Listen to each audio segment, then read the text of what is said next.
Muito boa noite, bem-vindos a todos. Hoje a gente vai conseguir fazer uma leitura, apesar de estar fora de casa, mas vamos lá.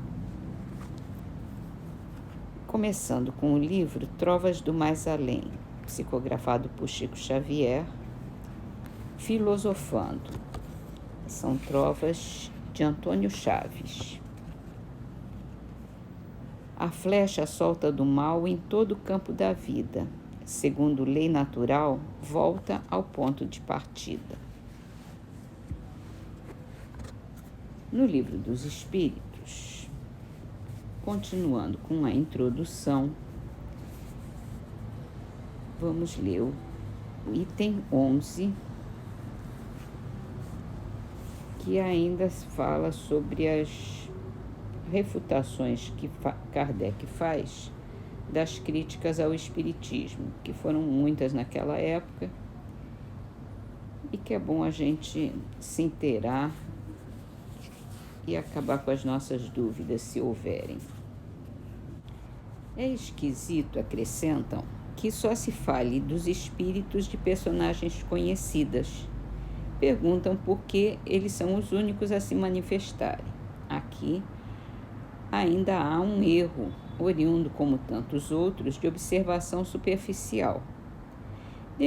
Dentre os espíritos que vêm espontaneamente, é muito maior para nós o número dos desconhecidos do que dos ilustres, designando-se aqueles por um nome qualquer, muitas vezes por um nome até alegórico ou característico. Quanto aos que se evocam, desde que não se trate de parente ou amigo, é muito natural que nos dirijamos aos que já conhecemos, de preferência a chamar pelos que nos são desconhecidos.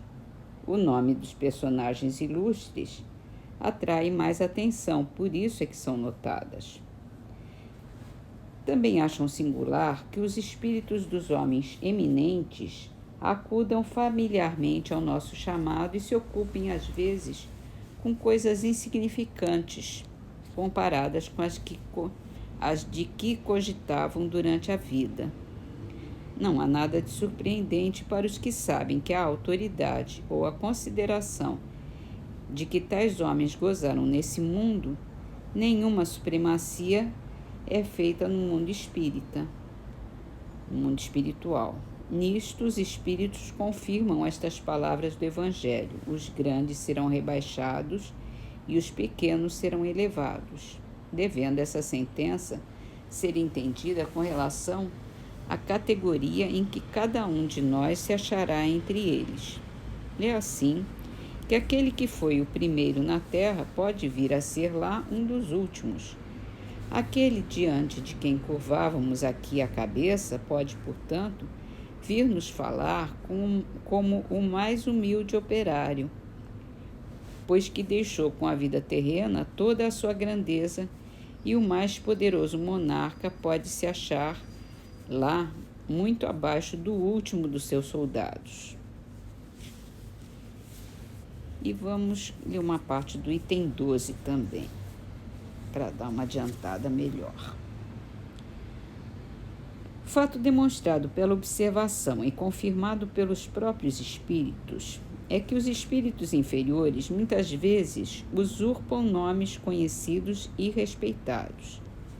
Quem pode, então, afirmar que os que se dizem ter sido, por exemplo, Sócrates, Júlio César, Carlos Magno, Fenelon, Napoleão, Washington, entre outros, tenham realmente animado esses personagens? Esta dúvida existe mesmo entre alguns adeptos fervorosos da doutrina espírita, que admitem a intervenção e a manifestação dos espíritos, mas inquirem como se lhes pode comprovar a identidade. Semelhante prova é, de fato, bem difícil de se produzir. Conquanto, porém, não se possa ser de modo tão autêntico como uma certidão de registro civil, pode, pelo menos por presunção, segundo certos indícios. Quando o espírito se manifesta um espírito de alguém que conhecemos pessoalmente, de um parente ou de um amigo, por exemplo, mormente se há pouco tempo que morreu, geralmente sucede que sua linguagem se revela de perfeito acordo com o caráter que tinha aos nossos olhos quando vivo. Isso já constitui indício de identidade. Entretanto, não há mais lugar para dúvidas, desde que o espírito fale de coisas particulares. Lembra acontecimentos da família, sabidos unicamente pelo seu interlocutor. Um filho não se enganará de certo com a linguagem de seu pai ou de sua mãe, nem os pais haverá que se equivoquem quanto a de um filho. Nesse gênero de evocações, passam-se às vezes coisas íntimas, verdadeiramente empolgantes, de natureza a convencer o maior incrédulo. O mais obstinado cético fica, não raro, espantado com as inesperadas revelações que lhe são feitas. Outra circunstância muito característica acode em apoio da identidade. Dissemos que a caligrafia do médium muda, em geral, quando o outro passa a ser o espírito evocado, e que a caligrafia é sempre a mesma quando o mesmo espírito se apresenta. Tem-se verificado inúmeras vezes, sobretudo se se trata de pessoas mortas recentemente, que a escrita denota flagrante semelhança com a dessa pessoa em vida. Assinaturas têm-se obtido de exatidão perfeita. Longe estamos, todavia, de querer apontar esse fato como regra, e menos ainda como regra constante. O mencionamos apenas como digno de nota. Vamos parar então por aqui e continuar amanhã, se Deus quiser. E para encerrar, vamos para mais uma trovinha filosofando de Antônio Chaves. Coração nobre e prudente, servindo se vê feliz. Nunca diz tudo o que sente, mas pensa tudo o que diz.